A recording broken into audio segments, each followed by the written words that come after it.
Pandemi menjadi catatan sejarah kehidupan. Mendobrak ketidakmungkinan, Indonesia pulih perlahan bahkan melakukan lompatan kemajuan yang signifikan. Kini Indonesia sedang berlari mewujudkan bangsa yang mandiri, menggarap transformasi ekonomi dan pembangunan nasional yang berkelanjutan.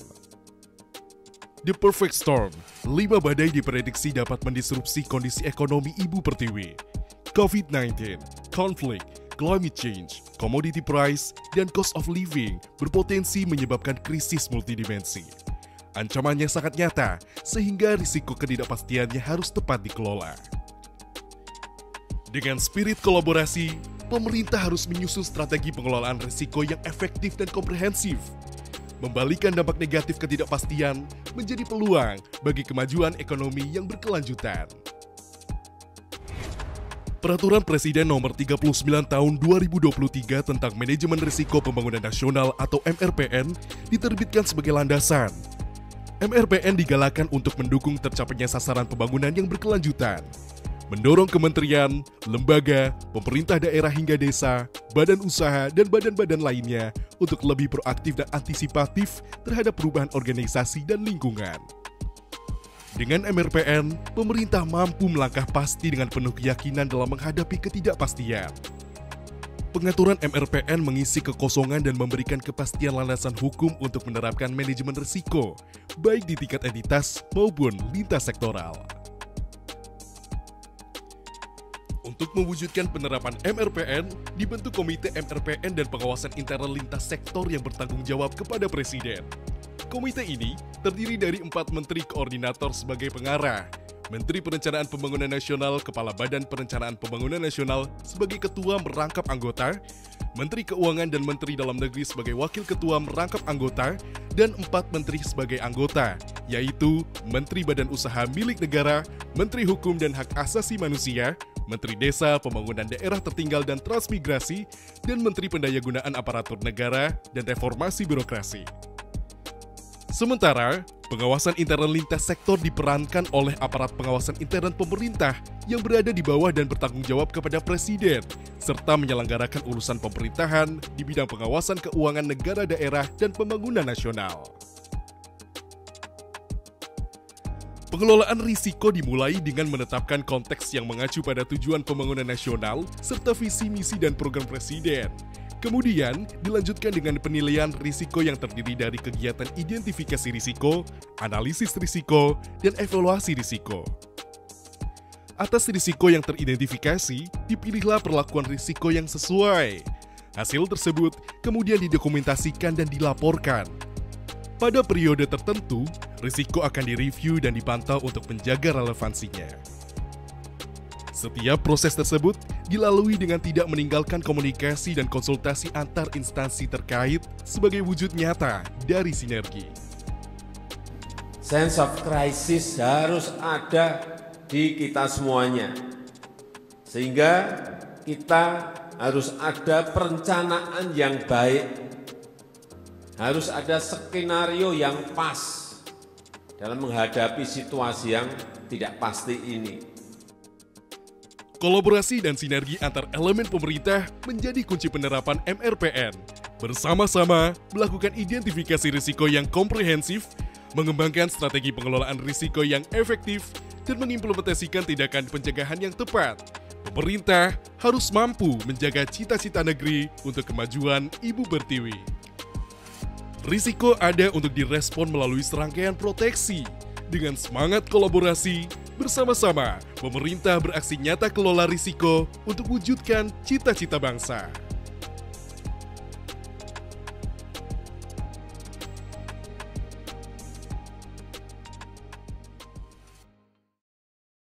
Selamat pagi Bapak dan Ibu sekalian, yang kami banggakan, salam sehat, salam sejahtera buat kita sekalian. Assalamualaikum warahmatullahi wabarakatuh. Terima kasih kami ucapkan kepada Bapak dan Ibu hadirin sekalian yang sudah berkenan hadir dan bergabung bersama kami dalam acara sharing session Library Cafe pada pagi hari ini. Perkenalkan, saya Budi Ningtya Setiorini yang akan memandu acara ini dari pagi ini sampai nanti selesainya di siang nanti. Ya. Tema yang diusung pada LC kali ini adalah salah satu tema yang menarik, yaitu pengawasan kolaboratif, mewujudkan integrated assurance. menakar risiko ketahanan pangan. Seberapa urgen? Ya, suatu tema yang menarik.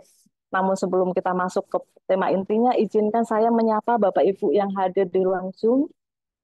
Saya melihat sudah cukup banyak yang berpartisipasi dalam acara LC pada pagi hari ini, baik dari teman-teman di kedeputian ataupun di perwakilan, juga ada dari APIP ya. Selamat pagi Bapak Ibu sekalian, selamat bergabung, selamat menikmati Library Cafe pada pagi hari ini. Ya, Bapak Ibu sekalian, kita bicara tentang ketahanan pangan adalah salah satu isu yang tidak ada habisnya untuk dibahas. Berbagai isu, berbagai gejolak yang mewarnai tata kelola pangan di Indonesia masih terus bergulir sampai saat ini.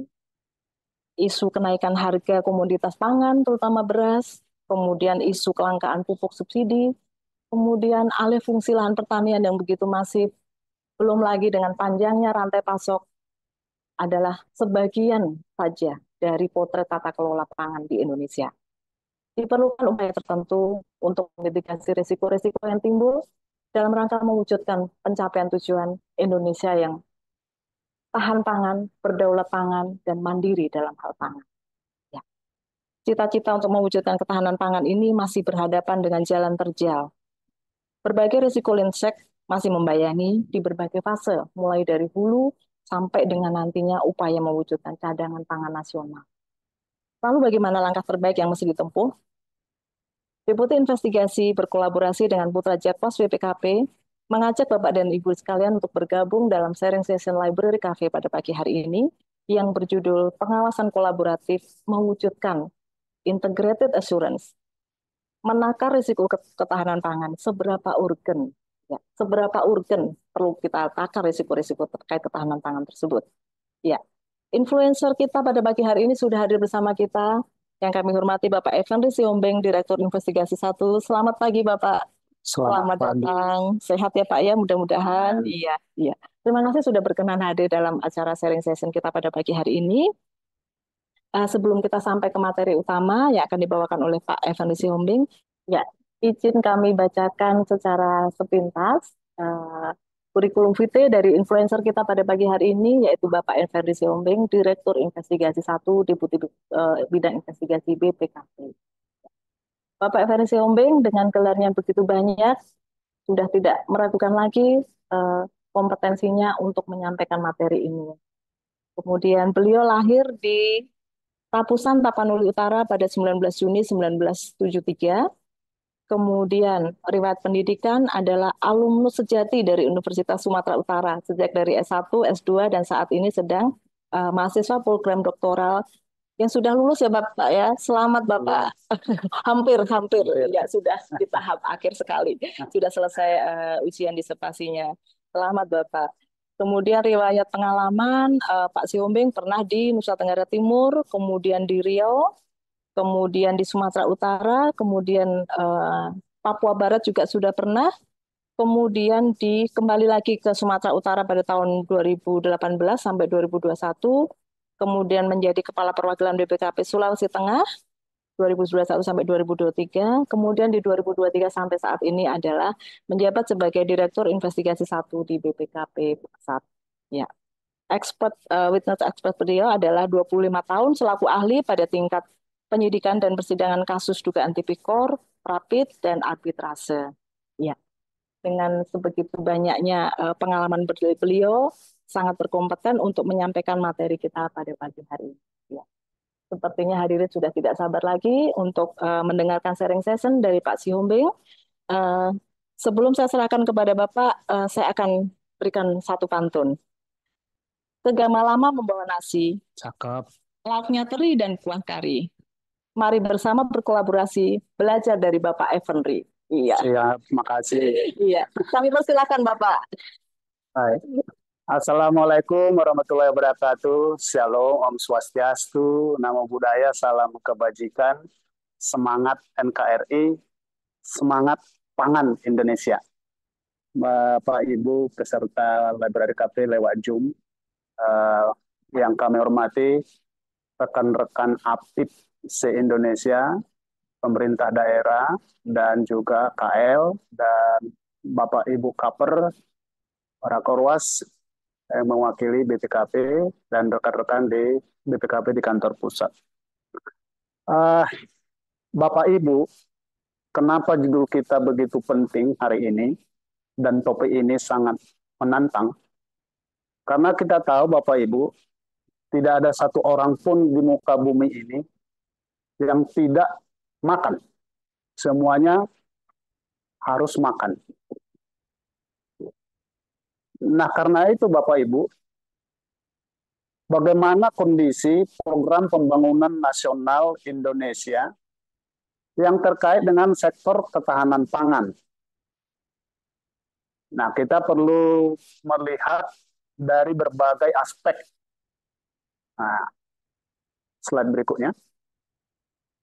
Bapak Ibu, kita lihat beberapa konteks ya. Dari konteks aspek ekonomi.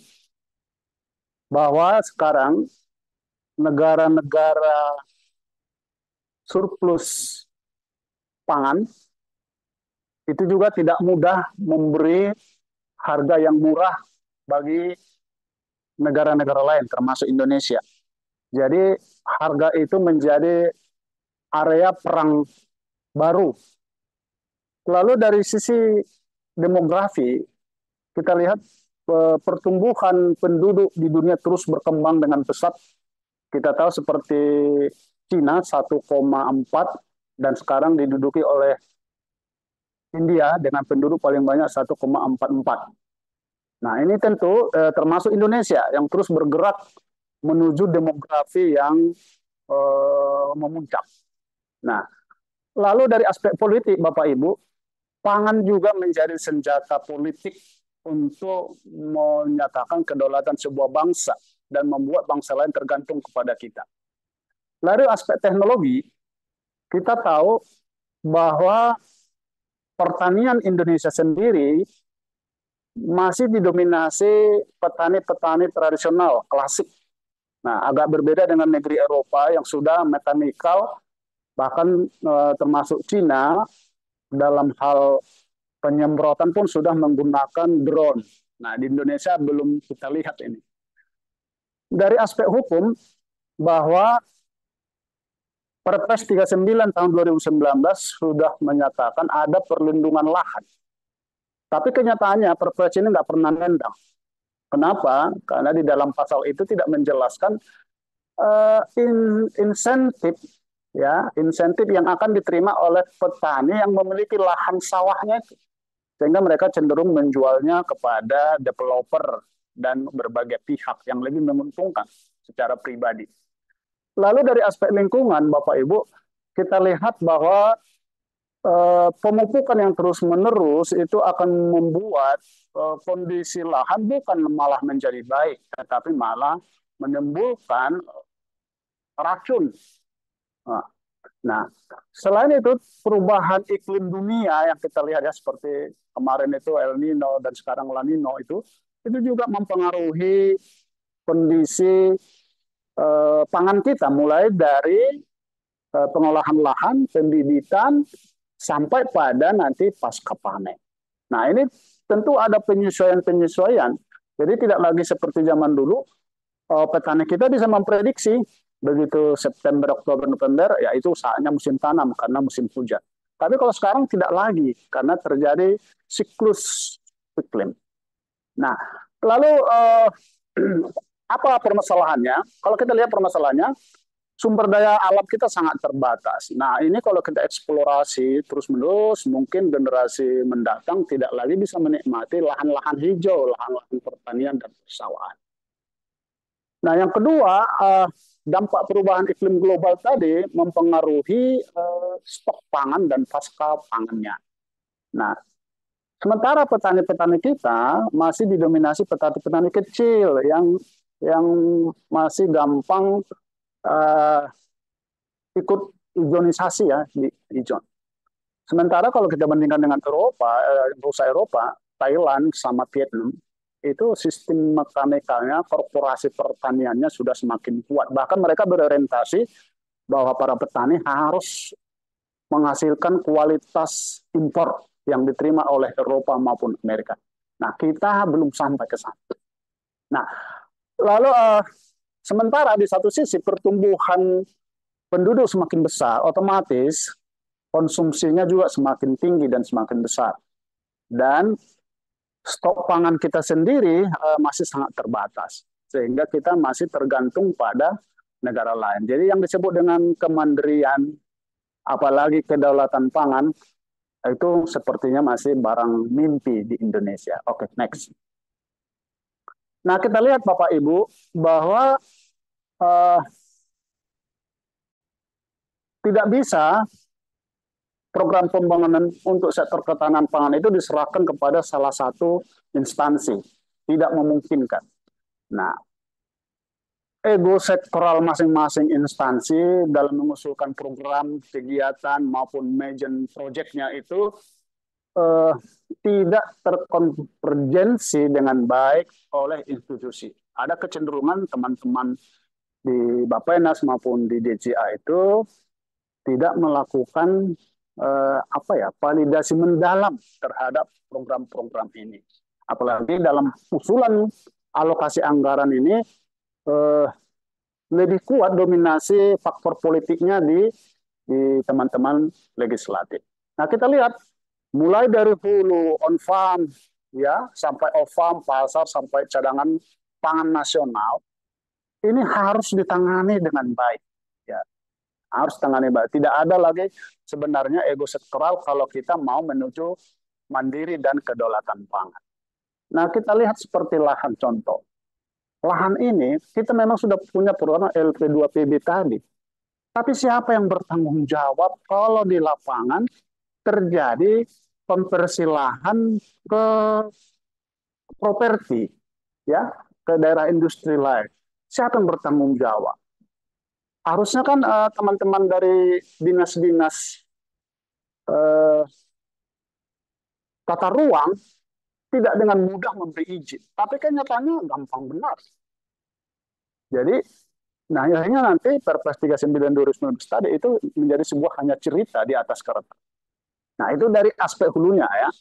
Lalu misalnya seperti irigasi infrastruktur ya. Kadang bendungannya ada, tapi irigasi tersiernya nggak ada. Kenapa tidak ada? Pembebasan lahannya belum tuntas.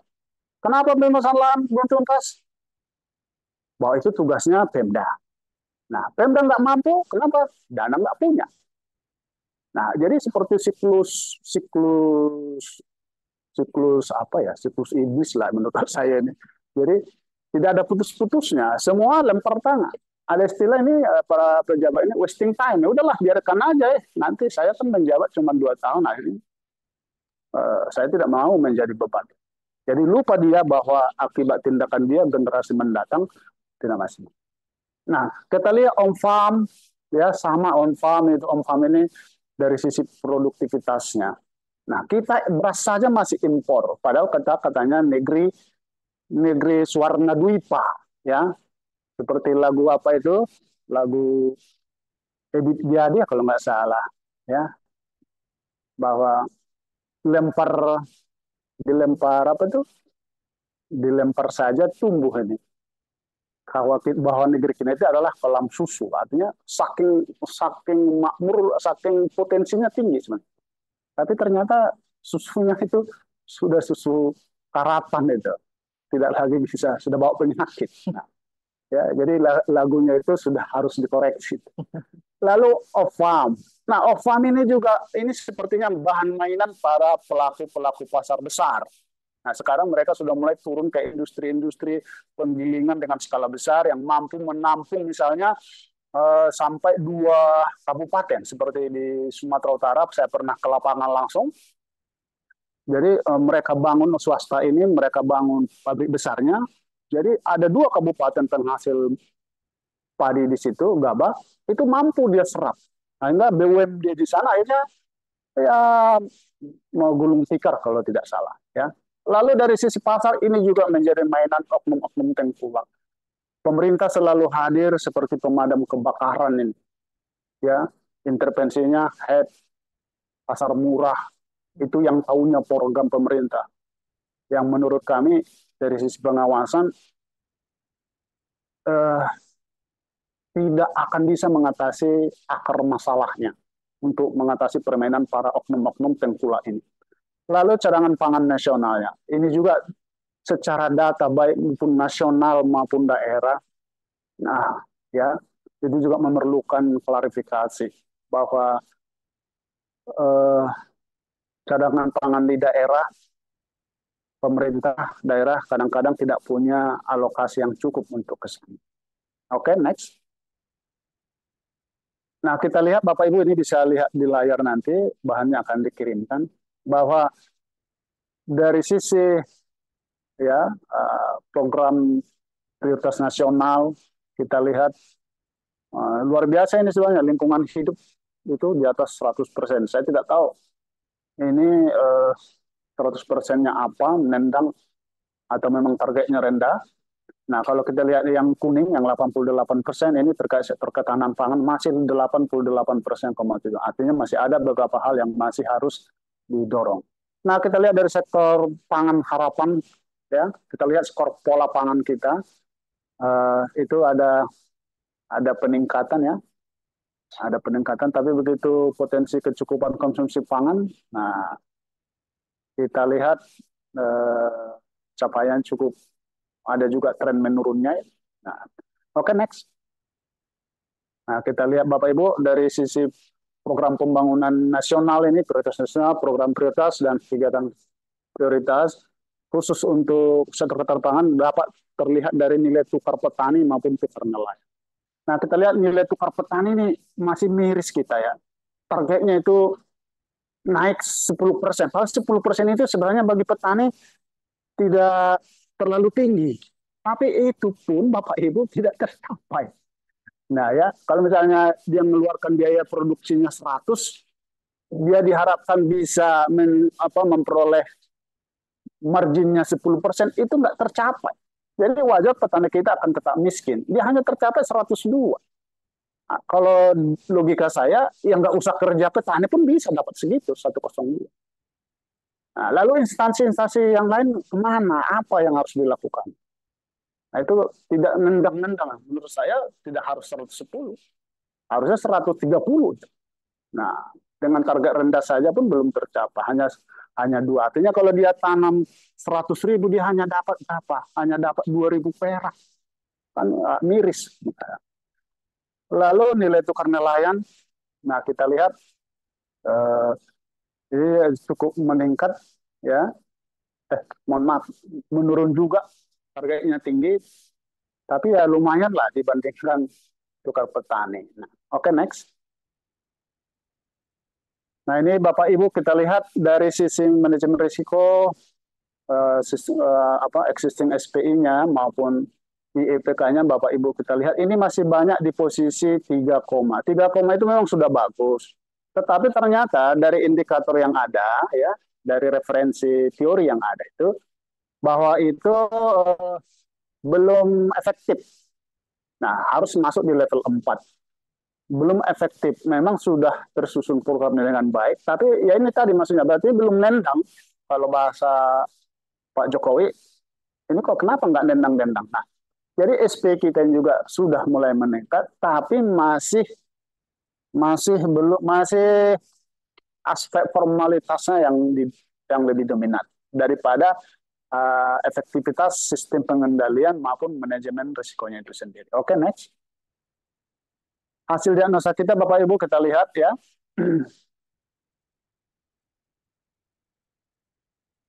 Lebih didominasi, kita memang sudah ada manajemen risiko, tapi itu masih organisasional, artinya belum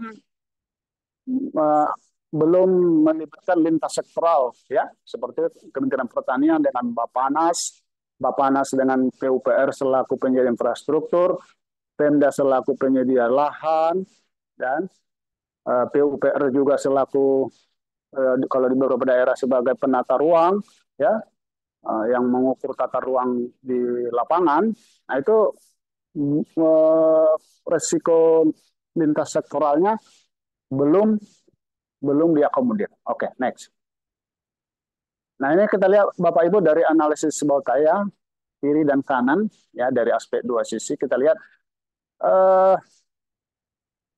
kita berpotensi darurat pangan. Nah ini hati-hati. Makanya kenapa dia merah? Karena ini menyangkut kondisi bangsa ke depannya. Ya. Nah, kenapa bisa terjadi, Bapak Ibu? Kita lihat lahan pertaniannya berkurang. Ya, data 2000 berapa? Kan? 2022 kemarin dari 10,4 juta kalau nggak salah turun menjadi 10,200. Jadi turun setiap tahun. Ya. Dan tetapi datanya produktivitasnya turunnya malah lebih tinggi 10%. Nah, kalau tadi lahannya sekitar turun 0,4%, dia malah produktivitasnya turun 10%. Artinya selain lahan berarti ada faktor lain juga yang penyebab turunnya. Nah, bibit unggul tidak tersedia. Padahal kita punya BRIN, ya, punya BRIN. Alokasi anggarannya mungkin tidak cukup, ya, sehingga para petani tidak memiliki akses untuk memiliki bibit yang unggul. Alokasi pupuk kurang. Nah, subsidi kita alokasinya naik, tetapi daya nendangnya kepada masyarakat kurang. Dan terakhir kalau tidak salah alokasi pupuknya juga makin berkurang. Karena memang anggaran kita dari tahun ke tahun banyak defisitnya yang naik ya. Bukannya malah turun defisitnya. Bahkan tidak tersedia mahal. Ini juga waktu kami ke lapangan kemarin, ya, itu para asosiasi peternak protes ini, Pak, kenapa BUMN kita tidak produksi pakan? Ya, kenapa harus kami tergantung pada swasta? Mereka yang mengendalikan mulai dari penyediaan bibit, pakan sampai jual. Lalu pasokan air kurang, tidak tersedia. Ini juga penting sekali. PUPR berkoordinasi dengan Kementan, ya, daerah-daerah mana yang cocok untuk daerah bangun bendungan ya. Jangan sampai ternyata itu inisiatif mandiri PU. Padahal di daerah itu tidak ada lahan sebenarnya. Tidak ada lahan persawahan, tapi dibangun saja. Nah, seperti Alsintan, ya, Alsintan ini juga masih tradisional ya, masih hand tractor ya, hand tractor. Itu pun sebagian masih diimpor. Nah, padahal kita punya banyak ahli teknologi industri, teknologi apa ya? Harusnya teknologi pertanian seperti IPB ini ada pabriknya. Tapi anehnya di Indonesia malah kerjanya di bank. Nah, kadang-kadang kita nggak nyambung. Kelembagaan kurang optimal ya, sama ya. Nah, hama penyakit tidak terkendali seperti hama weret. Oke. Nah, kita lihat Bapak Ibu dari sisi mitigasinya ya. Nah, pemerintah harusnya memperbaiki tata kelola cadangan pangan pemerintah, baik di pusat maupun di daerah. Nah, operasi pasar murah. Nah, ini selalu idola kebijakan, ya. Yang menurut saya efektif 1 bulan 2 bulan, ya. Dan terakhirnya ibu-ibu yang mampu pun secara ekonomi akhirnya beli di operasi pasar murah. Jadi menurut saya tidak tepat sasaran juga, ya. Karena apa? Tidak ada manajemen operasi pasar yang terkelola diperuntukkan memang bagi orang-orang yang tidak mampu. Ini. Jadi siapapun bisa beli di situ, ya. Nah, lalu subsidi bantuan pemerintah juga ini sangat terbatas ya, semuanya disubsidi. Ya. Optimasi peran Satgas Pangan. Nah, ini juga kalau tidak ada viral ya ini tidak jalan, ya. Atau mungkin ya jalan tapi anggaran tidak ada. Nah, gimana? Nah, optimasi peran BUMN. Nah, ini juga belum ya seperti berdikari ya Sri Sang Sri. Nah, itu belum dirasa manfaatnya secara besar-besaran oleh petani-petani Indonesia. Nah, oke, next ya, saya tidak. Nah, Bapak Ibu, bahwa di daerah, di provinsi dan maupun di kabupaten, mereka lah sebenarnya tulang punggung di lapangan bagaimana membangun sektor ketahanan pangan. Artinya mereka lah yang sehari-hari faktual bertemu dengan para petani. Nah, pemerintah pusat seperti Bappenas, Kementerian Pertanian dan teman-teman lainnya. Nah, itu mendapat informasi dari bawah. Nah, karena itu perlu didorong integrasi kebijakan pangan. Ini sangat penting ya. Jadi Kementerian Pertanian, Bappenas, Bulog, PUPR, pupuk pupuk Indonesia, ya, terus kelompok asosiasi petani maupun peternak, harusnya ini duduk bersama ini, ya, duduk bersama BRIN. Nah, BRIN sangat penting seperti di Cina. Kenapa negeri Cina maju maupun Vietnam? Ya, informasi yang kami dapat itu program-program pembangunannya itu berbasis riset. Jadi bukan sekedar suka-sukanya pimpinan organisasi, tidak, tapi berbasis riset dan sudah teruji. Nah, kalau di kita kan belum.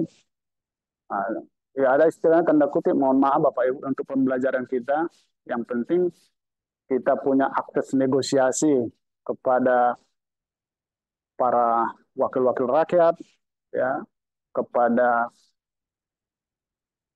pemegang uang, nah, sudah cukup itu. Seperti suatu saat pernah saya temu kepala daerah, saya tidak perlu, ini contoh kecil ya, saya tidak perlu Pak WTP itu, saya punya akses langsung kok. Nah, seperti ini, hanya tidak jalan ya.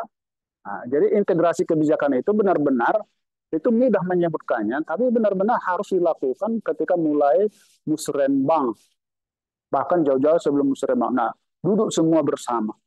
Dan kadang-kadang ini kan para pimpinan sibuk dengan formalnya ya, padahal dia menyangkut rakyat, dia tidak duduk di terdepan, diserahkan aja ke staf eselon 5, eselon 4 nih. Nah, itu yang membuat integrasi kebijakan ini tidak mulus. Nah, optimalisasi sinergitas implementasi sama juga ya, sama juga seperti lahan, seperti contoh kecil tadi, seperti lahan tadi ya, LP2PB-nya ada, tapi ya dari tahun ke tahun terus bergerak ini. BPN mengeluarkan izin lahan, izin apa juga, SHM-nya balik nama, tata ruang mengeluarkan izin juga. Nah, pertanyaannya sama Bappenas posisi di mana? Padahal kalau di Perpres itu bilang ada penegakan. Penegakannya mana? Nggak ada. Perlunya kolaborasi antar stakeholders. Ini juga sangat penting ya. Jadi yang di atas itu integrasi dari kebijakannya, itu perlu duduk bersama dan memang terjadwal. Jadi tidak sekedar kita koordinasikan, tapi harus ada jadwal yang teratur. Lalu kolaborasi di tingkat pimpinan maupun di tingkat atasan. Oke, next.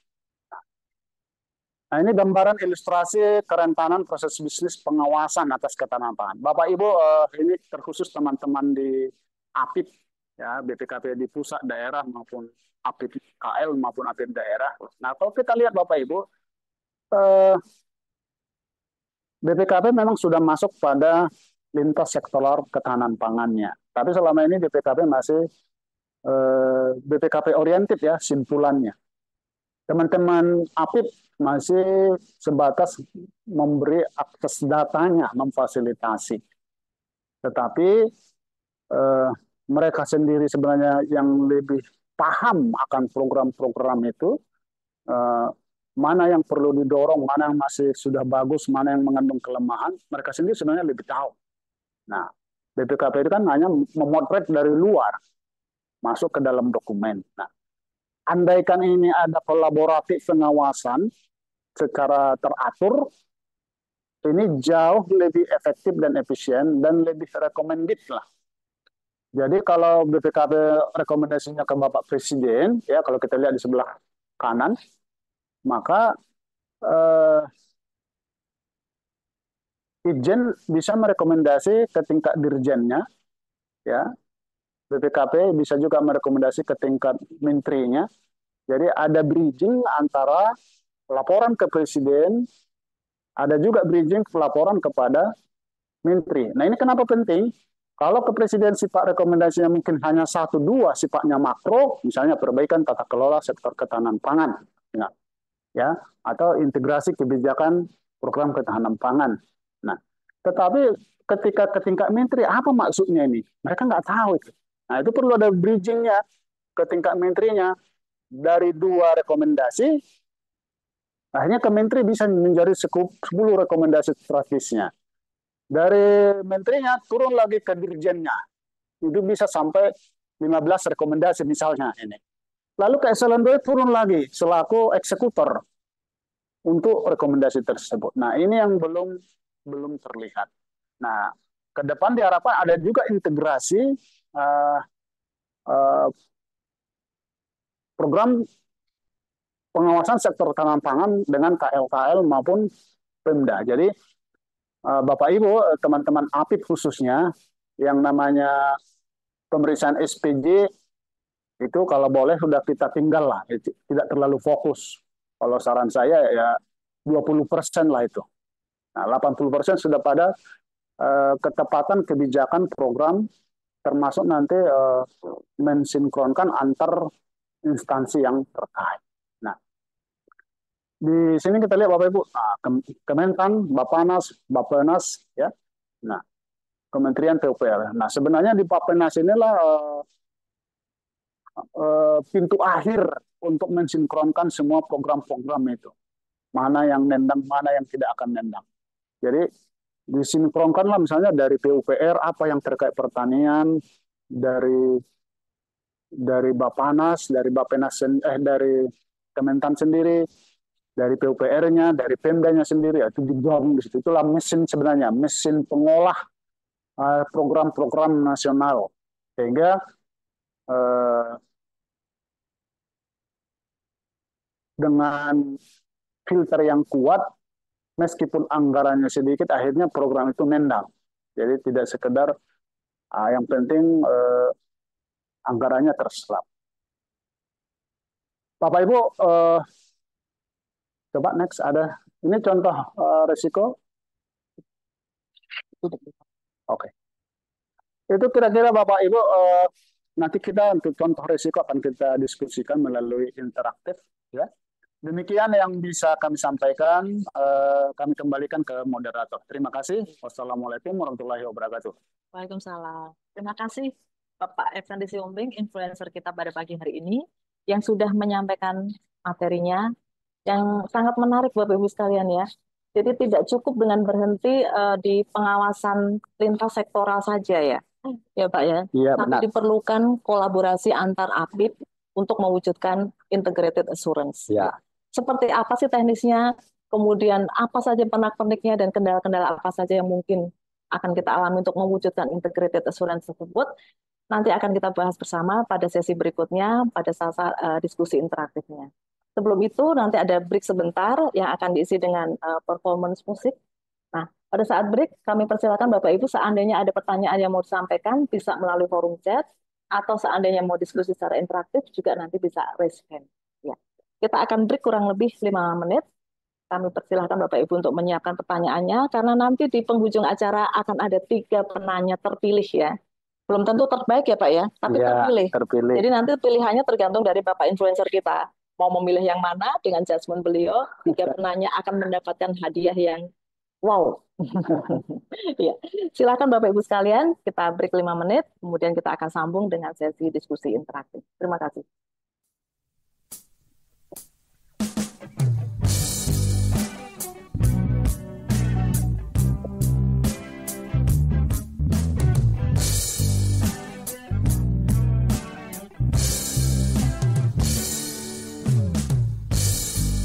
Jamuku pandang dengan gemas. Mengapa air mata selalu ada di pipimu? Hai pria manis, biarkanlah bumi berputar menurut kehendak yang kuasa. Apalah artinya sebuah derita bila kau yakin itu pasti akan berlalu. Hai pria manis, biarkanlah bumi berputar menurut kehendaknya.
ada, oh yeah, esok kan masih ada.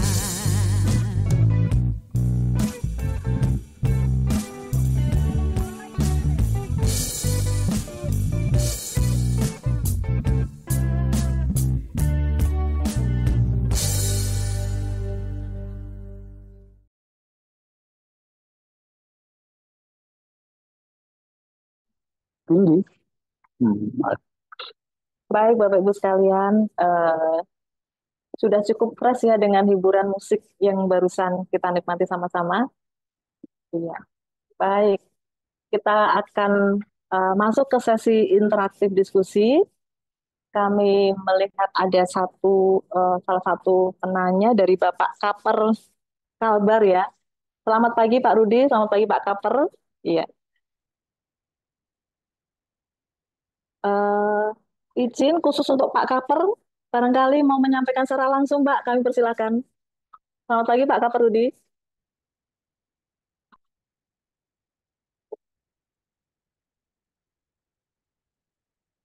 Oh, oke. Iya, silakan Pak. Barangkali Bapak Pertanyaan simpel aja kok. menyampaikan Katanya langsung. judulnya menakar. Takarannya apa? Itu aja. Simpel. Baik, Pak. Lanjut. Jadi Bapak, iya. Jadi Bapak menanyakan judulnya menakar ya, menakar risiko ketahanan pangan. Seberapa urgen? Nah, menakarnya ini sebenarnya ukurannya apa? Takarannya pakai apa, Pak Effendi? Silakan, Pak. Baik, terima kasih Pak Rudi ini. Salah satu pakar BPKP nih. Terima kasih sudah berkenan untuk berdiskusi. Nah, Bapak Ibu peserta Zoom, bahwa kita ini baru membangun kesadaran manajemen risiko pembangunan nasional. Nah, termasuk pada sektor ketahanan pangan. Kalau kita cermati Perpres itu sendiri, alat takarnya. Iya, mohon maaf Bapak Ibu sekalian, ada kendala lagi ya, kendala teknis. Izin kami melanjutkan untuk merespon pertanyaan dari Pak Kaper Kalbar ya. Silakan Pak Evan. Baik, terima kasih Bapak Ibu peserta Zoom yang berbahagia, terkhusus Pak Rudi. Di Perpres sendiri memang belum diatur alat takarannya ya, tapi dalam tataran praktek biasanya ada dua, yaitu alat takarnya itu sifatnya kuantitatif ataupun kualitatif. Nah, kalau kita lihat tadi di analisis Boutai tadi, kita lihat bahwa kalau kondisi-kondisi yang di sebelah kiri tadi, boleh ditampilkan. Kalau kita lihat kondisi-kondisi sebelah kiri tadi tidak ditimikasi, tidak diberikan, tidak ditangani dengan serius, melibatkan lintas sektoral, maka itu akan alat takarnya itu akan, kalau di kampung-kampung apa ya, tertuang. Nah, tertuang artinya darurat krisis pangan kita potensi besarnya akan terjadi.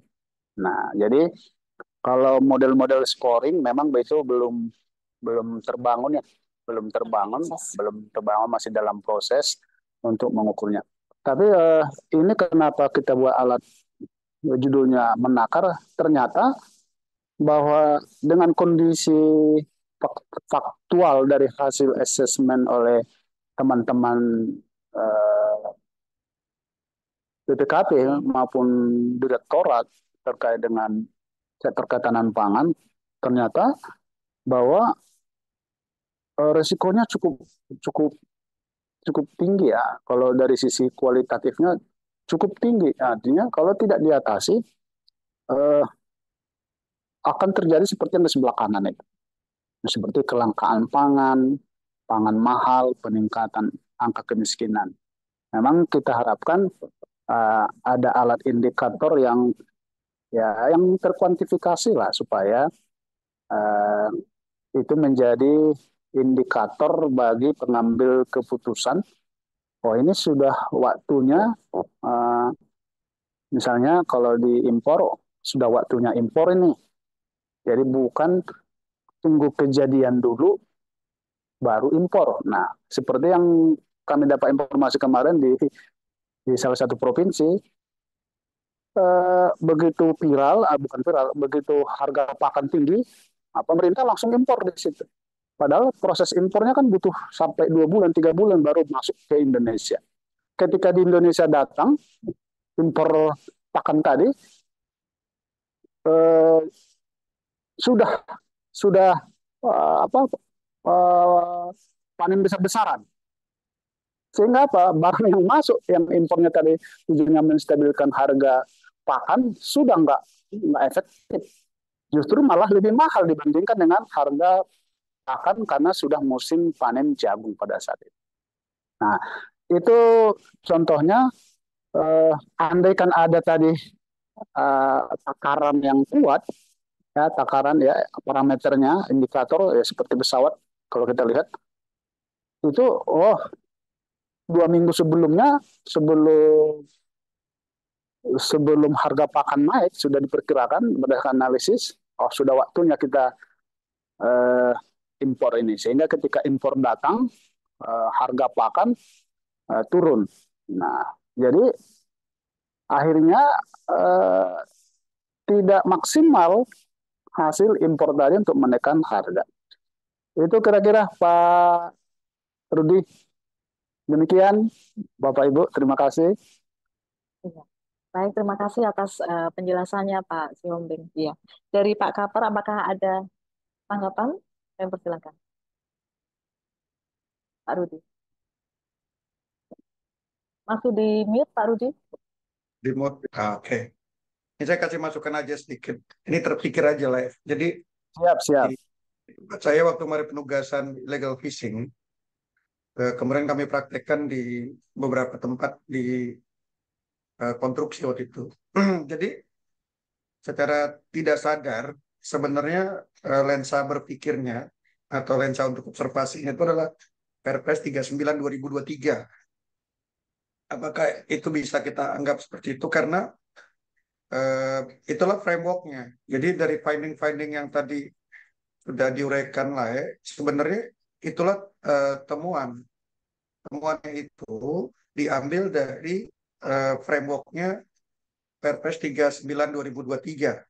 Jadi Hmm. misalnya belum adanya apa tadi masih fokus kepada risikonya entitas, belum lintas sektoral, terus kemudian komitenya, terus kemudian kapabilitasnya. Hasilnya aja. Itu kan muncul karena adanya Perpres 39. Jadi Perpres 39 itu adalah guidance atau kalau kita bilang framework ya, atau kalau mau diambil keren-kerenan ya theoretical framework Hmm. berbasis di Indonesia gitu loh. Jadi kerangka berpikir Indonesia. Nah, itulah sebenarnya alat ukur yang layak lakukan terhadap ketahanan pangan ini gitu loh. Jadi ini sekedar ini aja sih, mau konfirmasi aja.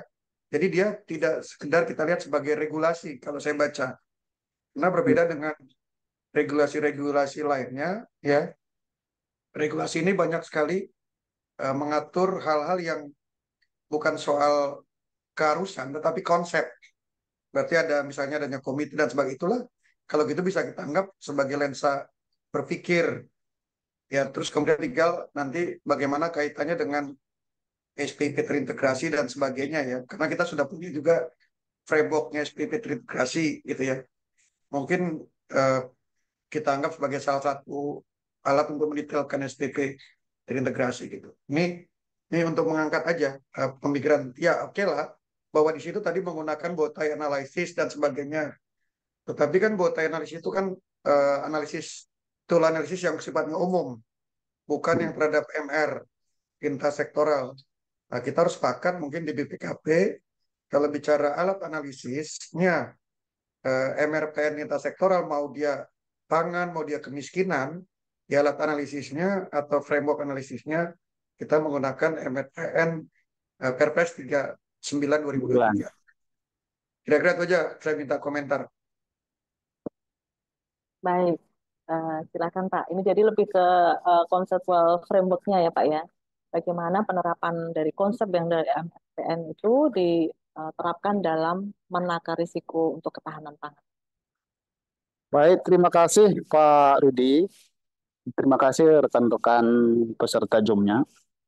Memang itu tadi menggunakan analisis botai. Saya sepakat Pak, sepakat bahwa eh, kita tidak lagi sebenarnya berbicara tentang hanya konsep-konsep, tetapi lebih pada faktualnya. Nah, eh, sebagai contoh, Pak Rudi, ini ada resiko, misalnya contoh ya, ini terkait dengan lahan ini. Lahan pertanian semakin berkurang. Nah, skenario resikonya ya kebijakan ekstensifikasi lahan tidak dapat membendung tren penyusutan lahan yang terus meningkat setiap tahun, sehingga fungsi lahan untuk sawah tadi semakin mengecil. Nah, eh, apa penyebabnya? Nah, kalau kita lihat itu semua, kalau kita tanya teman-teman dari BPN, ya kami kan Pak cuma eh, menyetujui menerbitkan balik nama karena tata ruangnya juga sudah eh, dinas tata ruang sudah menerbitkan. Nah itu dia.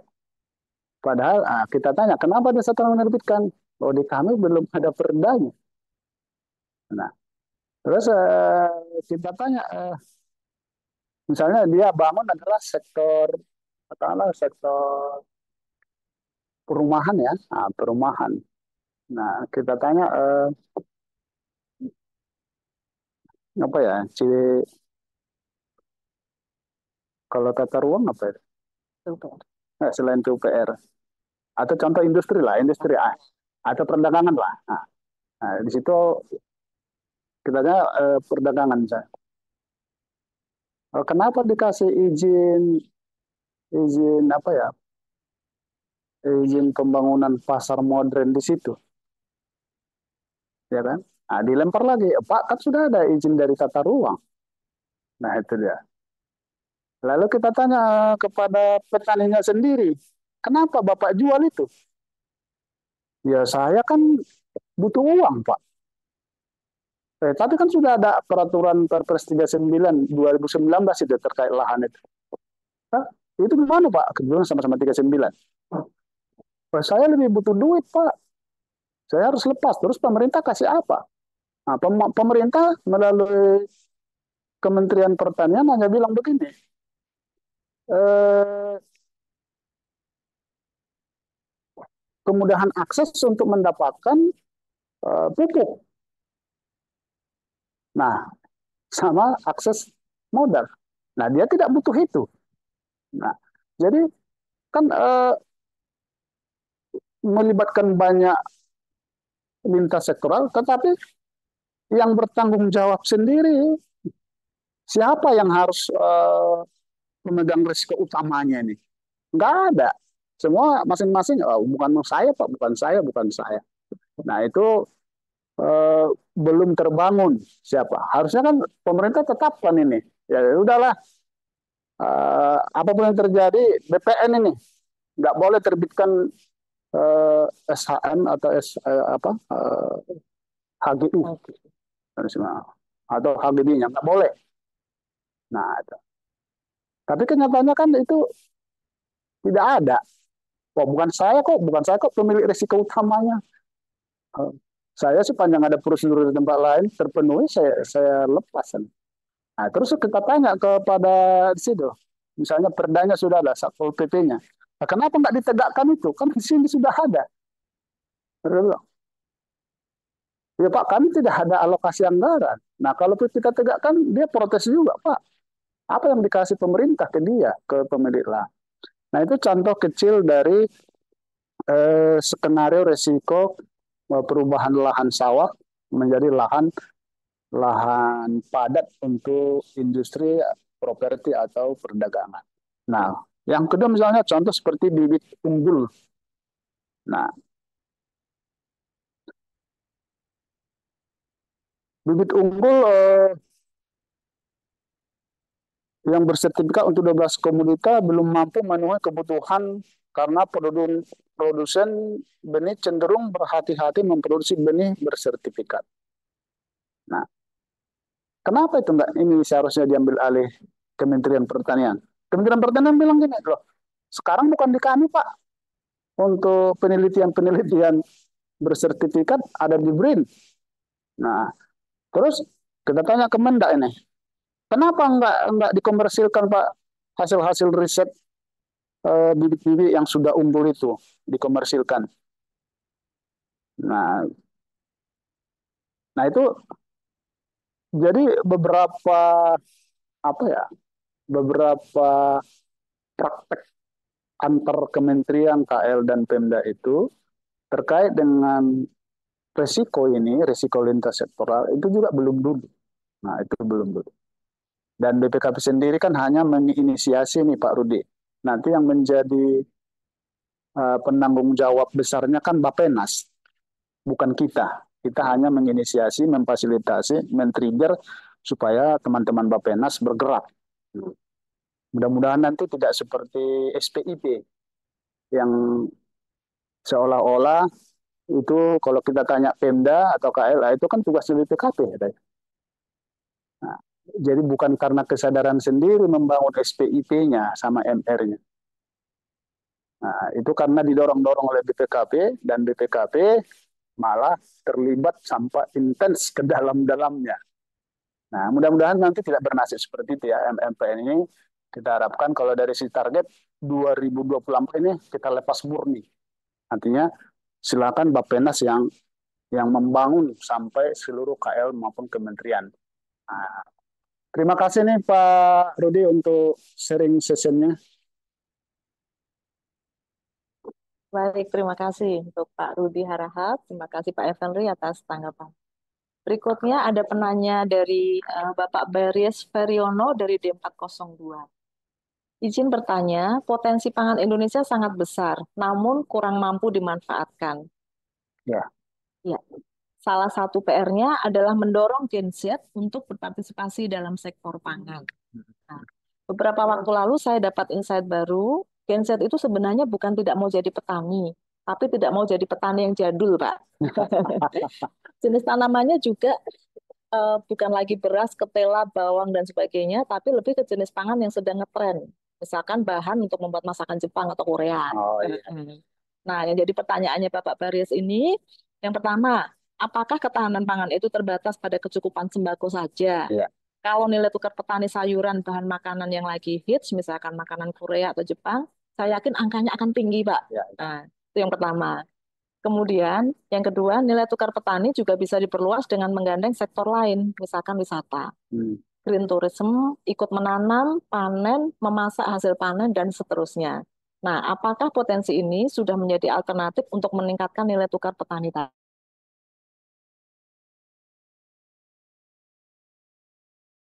Baik, mohon maaf sekali lagi Bapak Ibu ya, ini ada kendala teknis di kami. Sekali lagi yang mohon maaf. Mudah-mudahan nanti tidak ada kendala lagi Bapak Ibu ya.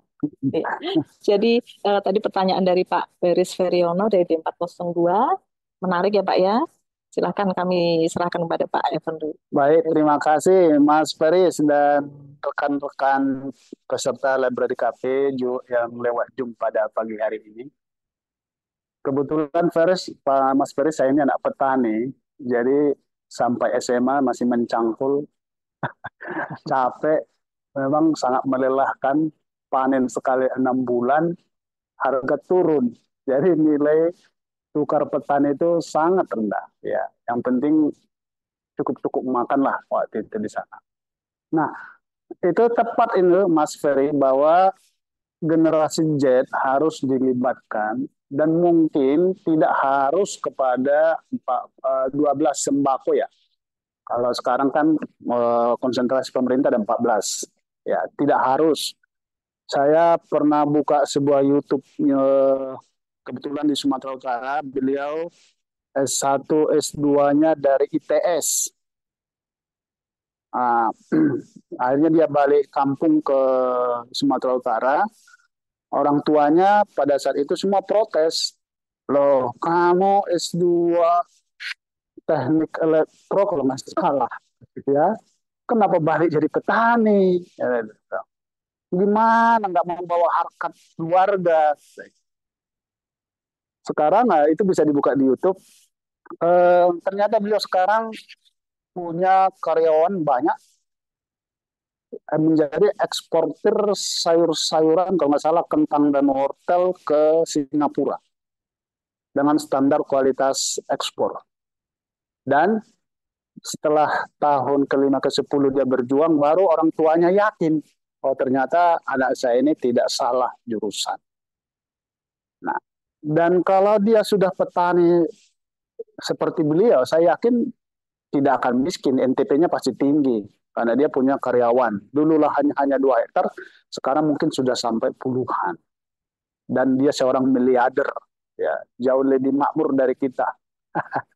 Ya. Jadi dia tidak salah memilih, tapi jadi yang dia dapat adalah pola pikir seorang petani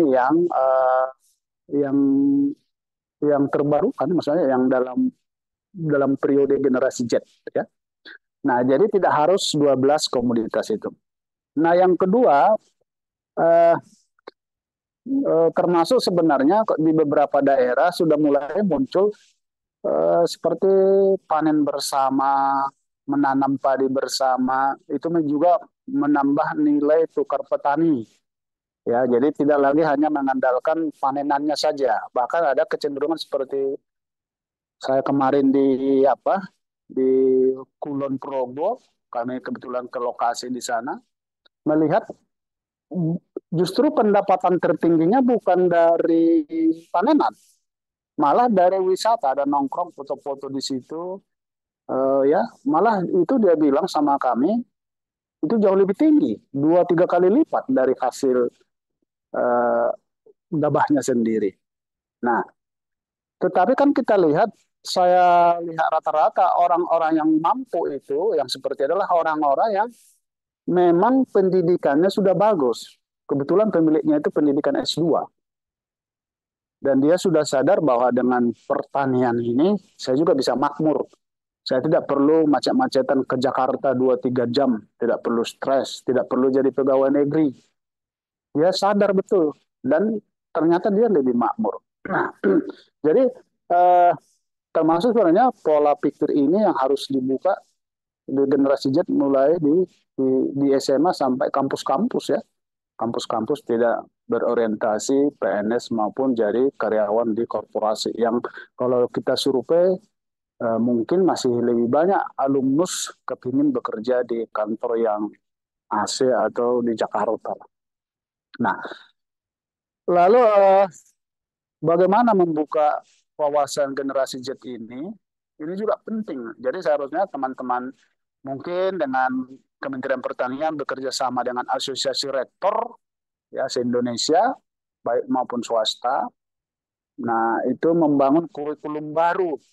Jadi eh, seperti kurikulum Merdeka bagus, tapi orientasinya yang berbasis di lapangan. Nah, kalau kita tanya seperti kenapa, mohon maaf ya Bapak Ibu, kenapa alumni-alumni dari universitas di Israel itu rata-rata bisa menjadi pemilik kekayaan orang kaya di dunia ini, karena memang sejak semester 1 mereka dikasih modal dan mereka bisa baru tamak nanti kalau dapat 8 juta US dollar. Jadi kan mereka bentuk korporasi dari semester 1, difasilitasi pemerintah, mereka akan tamat kalau dia sarjana ekonomi atau sarjana. Kalau dia bisa mampu menghasilkan 8 juta, kalau nggak salah ya, 8 juta atau berapa ya, tapi miliaran lah, ratusan miliar. Barulah mereka bisa diwisuda jadi sarjana. Jadi di kita kan belum, masih lebih menonjol pada konsep teoritisnya.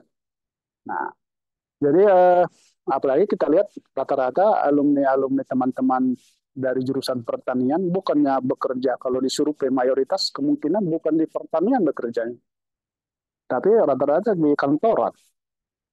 Nah itu yang perlu diperbaiki kurikulumnya. Dan itu sepertinya tidak terpikirkan oleh pihak akademisi maupun Kementerian Pertanian. Ya, bagaimana membangun eh, generasi Z ini menjadi generasi yang petani modern, ya, difasilitasi oleh negara. Kebanyakan lahan kita ini sekarang kan dibagi-bagi kepada pemilik HGU yang, mohon maaf ya, yang konglomerat, yang saya pikir tidak akan pernah membangun petani Indonesia. Namanya pengusaha, pebisnis, kalaupun dikasih ke kita 2, dia dapat 98. Nah, sebenarnya ini kan ada kebijakan mahasiswa menjadi petani modern. Karena daerah kita ini dikasih Tuhan daerah agraria, terkenal dari dulu ya, Swarna Dwipa, uh, dilempar dilempar ubi pun tumbuh, nggak perlu ditanam. Tapi kita tidak mencintainya. Kurikulum kita rata-rata mempersiapkan pakar IT, ya, generasi-generasi yang bekerja di kantor. Nah, padahal ini kan bisa dibangun. Nah, kalau kita mungkin nanti ada hasil, kalau di survei kali ya, atau barangkali sudah ada, kalau di survei kecenderungan mahasiswa Oke. sekarang, kemana yang dia mau tamat bekerja, pertanian sepertinya bukan pilihan. Dan ini Kasir ya, Pak ya. pilihan terakhir, dan ini sangat berbahaya ke depannya. Kita menjadi importer tulen ya. Nah, saya kasih contoh nggak usah jauh-jauh lah, di Jawa, di kampung saya ini ya. Rata-rata sekarang sudah mereka yang berusia 50 ke atas.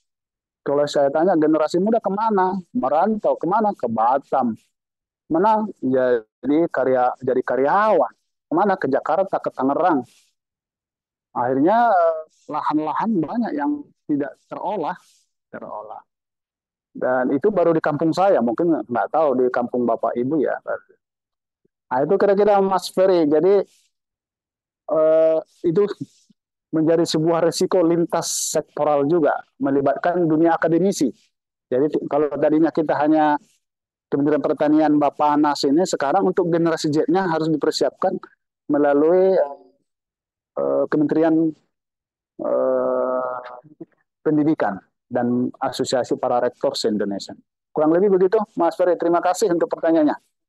Baik, terima kasih Mas Baris Feriono ya. Ya, kita bergeser ke pertanyaan selanjutnya dari BPKP Aceh, Pak Kaper nih ya, Pak Supriyadi. Selamat pagi, Pak Kaper. Masih bergabung dengan kami, Bapak?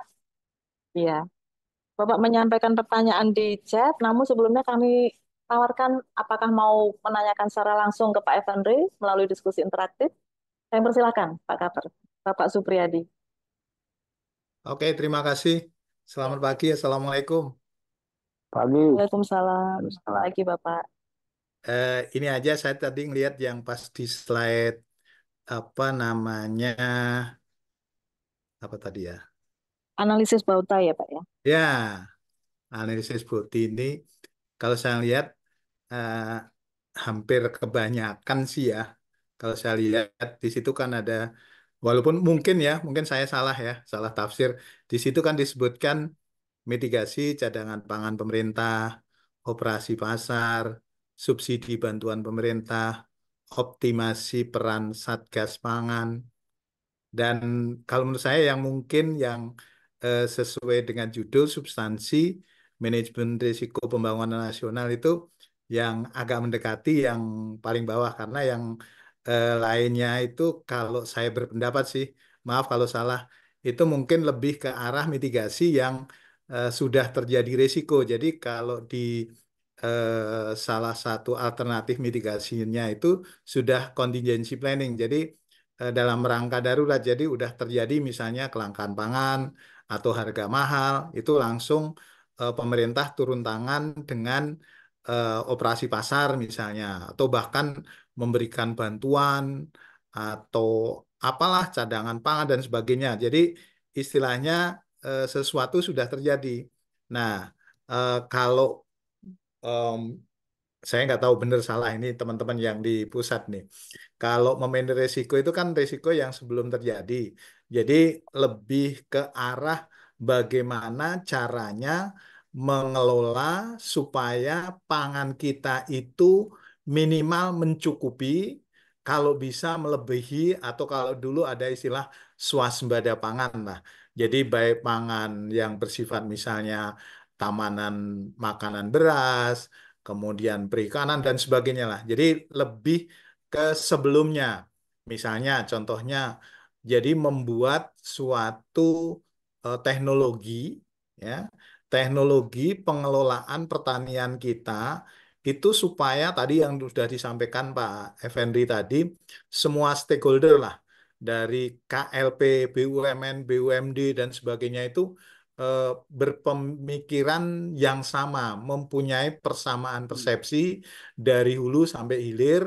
Nah, misalnya juga terkait dengan pengelolaan pertanian. Kalau sekarang itu kan ada istilah agribisnis di fakultas-fakultas pertanian. Nah, lebih mengarah misalnya pengelolaan kalau misalnya kalau di tempat Pak Effendi ini kan terkenal durennya. Jadi kalau apa kami lihat tadi yang di slide yang kami sampaikan tadi itu lebih ke arah ada yang ke contingency planning gitu. Jadi ke arah yang sesuatu sudah terjadi. Jadi pemerintah melakukan sesuatu karena eh, istilahnya mudahnya kekurangan pangan sudah terjadi lah. Atau harga sudah terlalu tinggi misalnya ya. Jadi ada operasi pasar, ada subsidi, optimasi peran Satgas, jadi sampai harus turun gitu. Cadangan harus dikeluarkan dan sebagainya. Nah, saya hanya cocok yang nomor terakhir aja yang terkait dengan pengelolaan risiko, artinya peristiwa yang risiko tadi belum terjadi. Nah, saya lebih apa ya, memberikan masukan. Tolong nanti teman-teman di pusat kalau misalnya salah tolong dilurusin. Kayak saat ini itu kan di Fakultas Pertanian kan sudah ada jurusan jurusan misalnya agribisnis. Nah, bahkan perusahaan-perusahaan rokok mungkin Pak Fendri udah tahu kayak misalnya apa ya yang di Malang itu sudah keluar dari bisnis rokoknya, dia turun di Ya, agribisnis. Kemudian di apa namanya Astra itu juga udah turun di agribisnis. Nah, dia itu sudah bisa merubah misalnya kalau di Pak Effendi kan panen duren itu rata-rata akhir tahun atau awal tahun. Nah, itu kalau kayak di luar negeri, kayak di Thailand dan sebagainya itu kan sudah tidak ada istilah sekarang musim durian atau musim apa gitu, udah nggak ada istilah lagi. Jadi mau Januari, Februari, Maret sampai Desember itu ya semuanya ada karena dia sudah bisa membuat kapan saatnya saya mau memanen gitu. Jadi bukan saya nanam dulu, oh nanti panennya nanti akhir. Silakan. Jadi memanage risiko menurut saya bagaimana mengintegrasikan seluruh stakeholder, kementerian lembaga, pemerintah, BUMN. Jadi dia mempunyai persamaan persepsi supaya kapan saja, di mana saja itu tidak ada musim apa sesuatu musim, tetapi setiap saat kita itu punya yang namanya pangan, punya apa produk apa yang dibutuhkan. Mungkin itu aja, Pak Efreni. Terima kasih. Assalamualaikum warahmatullahi wabarakatuh. Waalaikumsalam warahmatullahi wabarakatuh. Terima kasih Pak Kaper. Ya, silakan Pak Ferdi. Baik, terima kasih Pak Supriyadi. Memang saya sepakat Pak dengan masukan Bapak untuk mitigasi resiko itu memang yang di slide 8 tadi itu sudah terjadi dan meskipun bakal berulang ya, bakal berulang. Tetapi Pak Supriyadi sangat setuju bahwa ada risiko-risiko nasional ya dalam rangka menuju kedaulatan pangan tadi yang harus dicermati oleh berbagai stakeholders tadi ya. Tapi untuk sektor ketahanan pangan sebagai pemangku risiko utama itu juga belum belum ditetapkan entitas utamanya siapa. Nah, seandainya pun ditetapkan, bagaimana powernya untuk mengendalikan instansi lainnya? Itu juga tidak ada ya. Sama kalau kita lihat contoh seperti stunting, 21 entitas yang terlibat. Ketika ditanya, siapa entitas utama resiko nasionalnya? Bukan kami, kata BKKBN, bukan kami, katanya. Itu langsung kepada Wapres, katanya. Nah, jadi ini juga menjadi problematika tidak hanya pada sektor ketahanan pangan sebenarnya, tetapi termasuk pada eh, sektor lain. Betul seperti yang Bapak sampaikan tadi, di Thailand itu tidak mengenal musim durian lagi. Karena setiap tahun dia panen, termasuk saya pernah buka-buka di YouTube-nya, panen kelapa. Nah, panen kelapa itu dia cara memanennya juga sudah diatur, ya.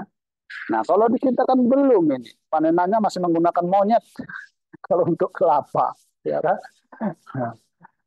Terus bagaimana kalau panen di daerah yang pegunungan? Nah, itu belum. Nah, dan mudah-mudahan Pak Pak Supriyadi dan teman-teman semua, manajemen risiko pembangunan nasional ini ya tidak sebatas yang disampaikan Pak Rudi tadi ya, sebatas konseptual. Walaupun saya lihat juga ada mengandung risiko ini, saya lihat di pusat ya. Itu kita tanya, itu kan Perpres yang BKP. Terus kalau manajemen risiko pembangunan nasionalnya sudah ada secara register segala ini, harusnya kan itu menjadi dasar untuk memverifikasi setiap program-program ya antar kementerian yang ada. Saya takutnya nanti sama aja nasibnya nanti. Itu tidak menjadi dasar verifikasi program kegiatan yang masuk lintas sektoral dalam sektor ketahanan pangan untuk mencoret mana enggak. Malah nanti tetap itu diabaikan. Itu hanya sebatas ya nanti dievaluasi rutin sama BPKP. Nanti ini perbaiki, tapi bukan menjadi dasar memvalidasi setiap usulan program maupun menjadi dasar pengalokasian anggaran bagi entitas-entitas yang terkait misalnya pada sektor ketahanan pangan maupun pada sektor lain. Jadi ini juga jadi resiko juga Pak Supriyadi, resiko. Nah, apakah ini resiko BPKP atau resiko Bappenas? Nah,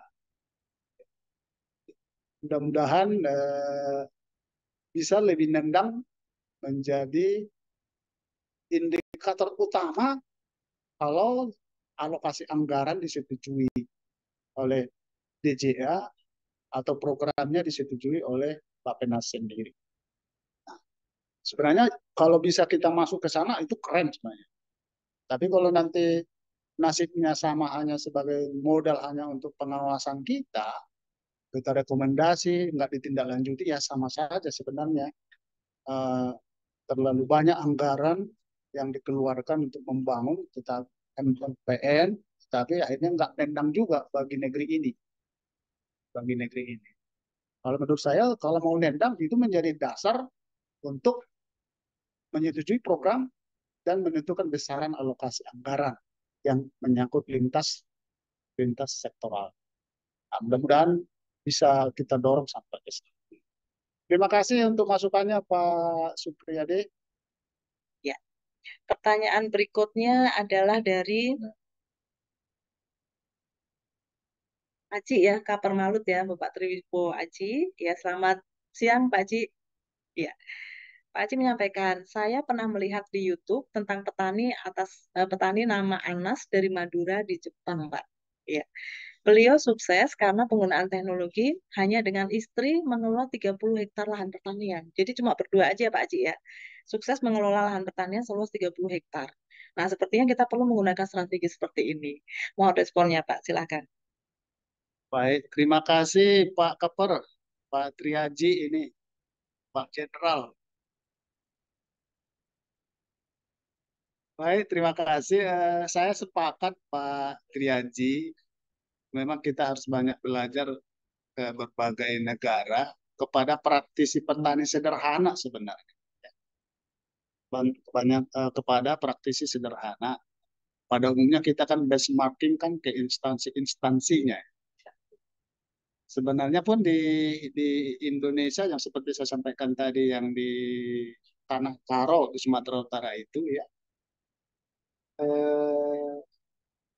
awalnya dia sendiri yang mengelola ya sendiri akhirnya sampai dia menjadi eksportir. Jadi pola pikir petani kita yang masih diteruskan dari generasi sebelum Majapahit sampai sekarang itu yang belum berubah. Dan itu menurut saya juga termasuk bagian risiko lintas sektoral untuk sektor ketahanan pangan. Ya kan, apa budaya sudut pandang para petani kita. Kalau di kampung kita, kalau di kampung saya khususnya ya, begitu seorang petani tanam jagung berhasil, nah semua nanti ikut tanam jagung. Semua tanam cengkeh berhasil, semua tanam cengkeh. Jadi memang apa ya penelitian terkait karakter petani kita itu perlu juga diperdalam. Bisa saja karakter petani versi Aceh berbeda dengan Sumatera Utara, berbeda dengan versi Jawa Tengah, Jawa Timur, dan Jawa Barat. Ya.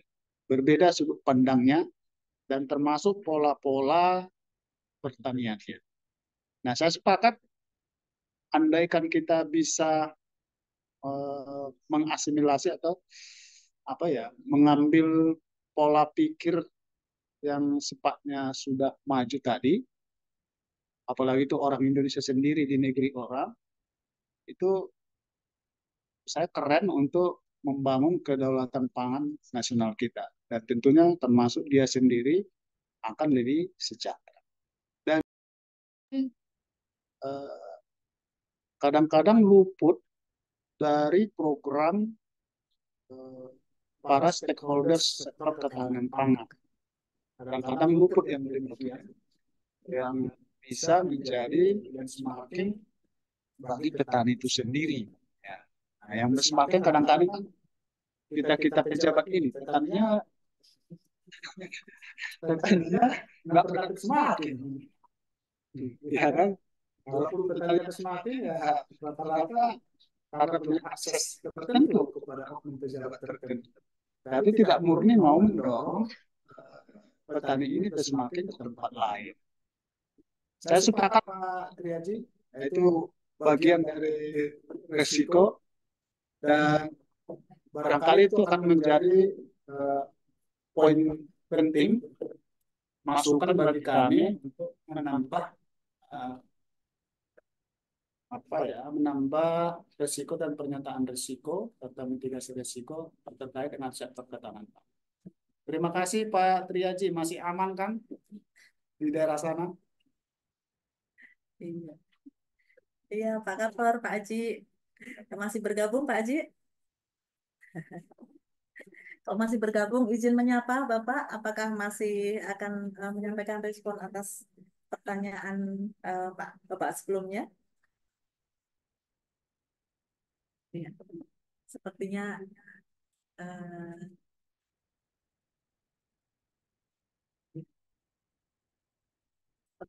Pak Haji sedang ada kegiatan yang lain. Baik, terima kasih. Demikian respon kami. Nah, kemudian selanjutnya ada satu penanya lagi dari Pak Usadani. Ya, Pak Usadani, selamat siang Pak Usadani. Pak Usadani menyampaikan dari PW13 ya, atau Pak Usadaninya masih bergabung dengan kami? Kami persilakan untuk menyampaikan secara langsung ya Pak ya. Namun izin sebelumnya kami kembali menyapa Bapak Ibu dari APIP, apakah masih ada yang bergabung dengan kami dan akan menyampaikan masukan, saran ataupun poin-poin untuk kita diskusikan bersama. Sebelumnya kami persilakan dulu kepada Bapak Ibu dari APIP Kementerian, Lembaga ataupun dari APIP Pemda. Ada Bapak Ibu?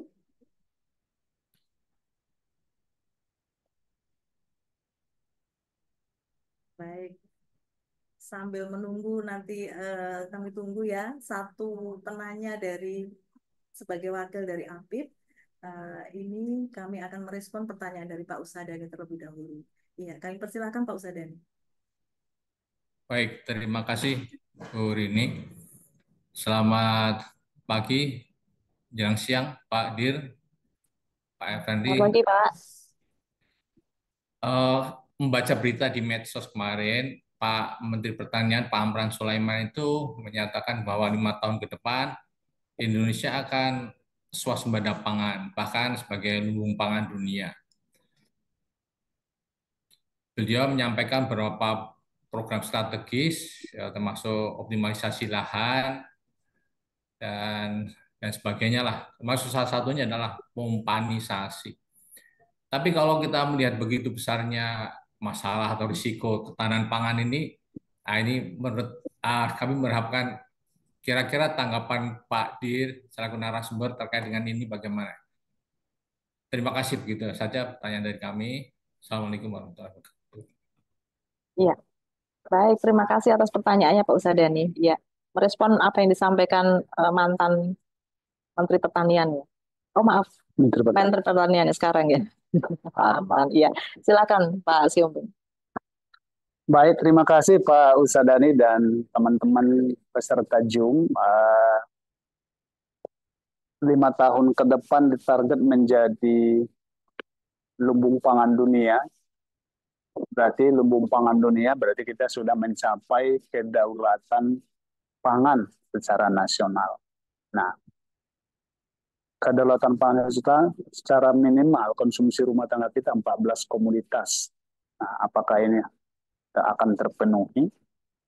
Nah, kalau pendekatannya masih pendekatan di mana kelompok petani kita masih kelompok tani yang skala kecil dan tradisional. Nah, itu menurut saya perlu ditinjau ulang. Karena tidak mudah membangun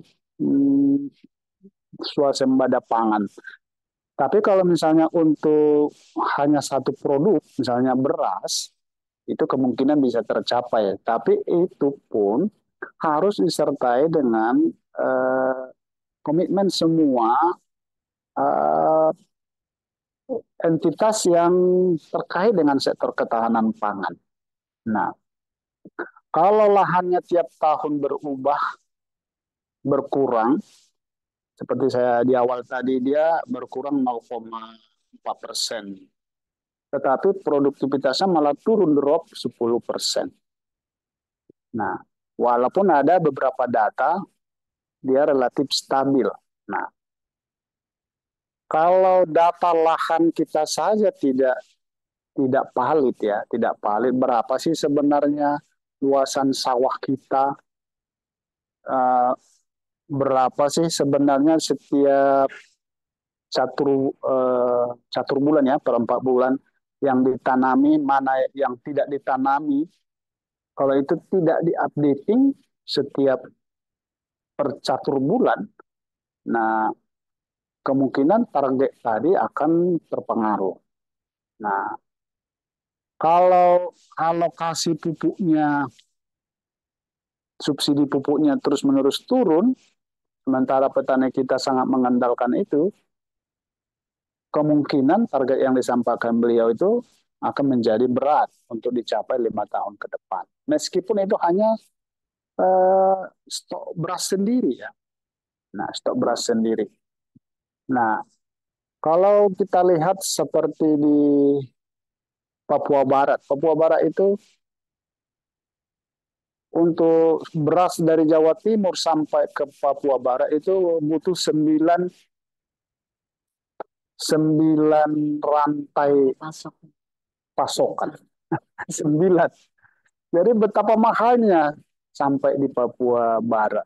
Nah, kalau di Papua Barat sendiri tidak dibangun lahan persawahan yang modern, sementara penduduk yang mengkonsumsi beras di sana dari tahun ke tahun terus meningkat. Sagu hampir ditinggalkan sekarang oleh teman-teman dari Papua.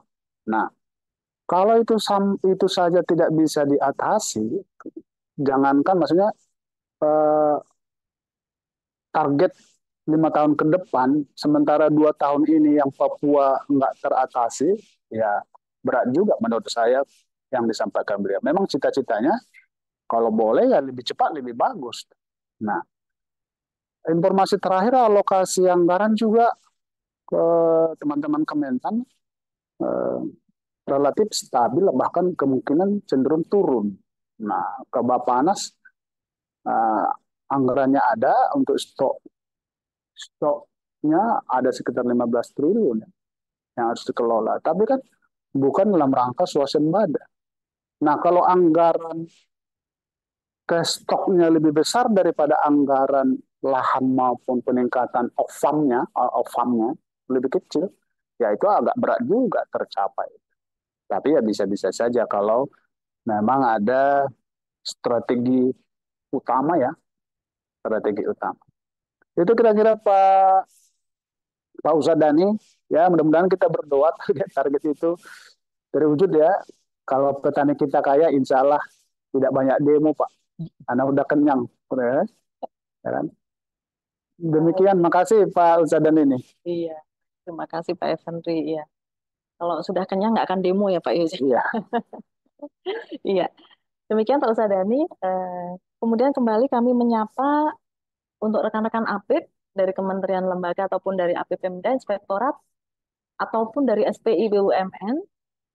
Iya, selamat siang Bapak Ibu sekalian yang masih bergabung dengan kami. Sekiranya ada hal-hal yang ingin ditanyakan atau didiskusikan, kami persilahkan. Kami berikan waktu kepada Bapak Ibu dari APIP maupun SPI.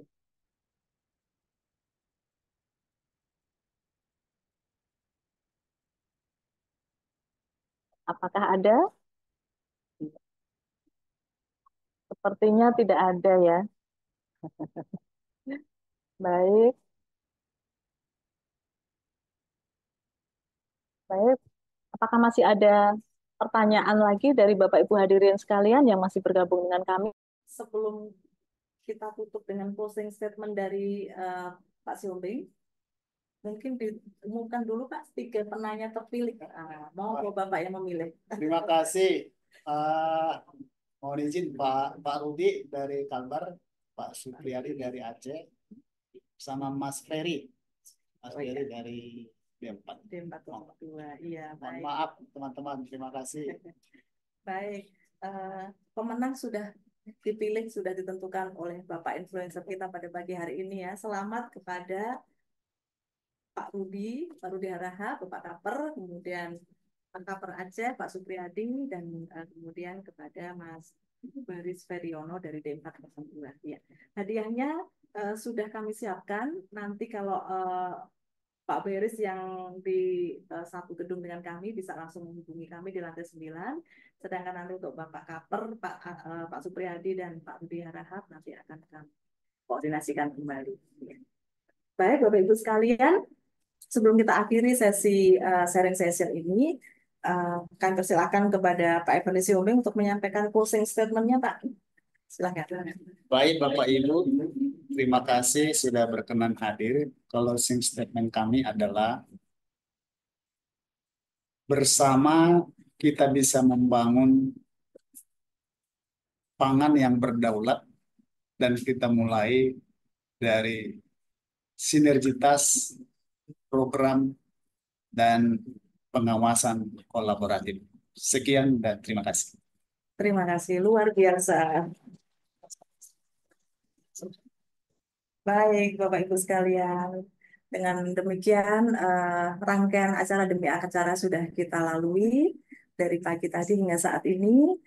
Kami aturkan terima kasih sebesar-besarnya kepada Bapak dan Ibu sekalian, hadirin yang sudah bergabung bersama dengan kami pada acara sharing session Library Cafe kita pada pagi hari ini.